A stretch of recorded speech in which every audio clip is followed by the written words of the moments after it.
A caída das follas en parques e xardíns requiren todos os concellos dun esforzo adicional por parte das brigadas municipais. Un traballo preciso por estética e mantemento que vai ser moito máis doado a partir de agora grazas a unha empresa de Vilagarcía.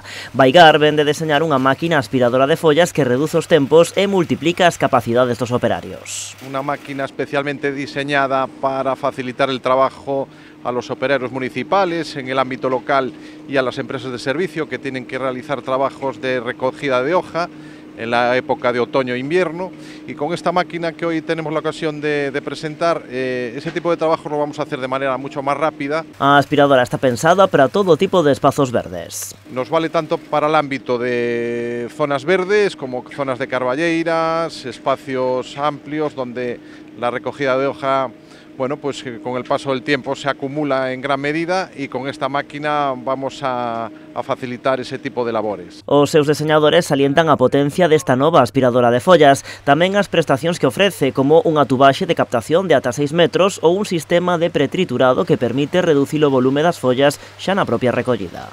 La máquina lleva un motor de gasolina de 4 tiempos de 14 caballos, o una potencia considerable para hacer trabajos de aspiración.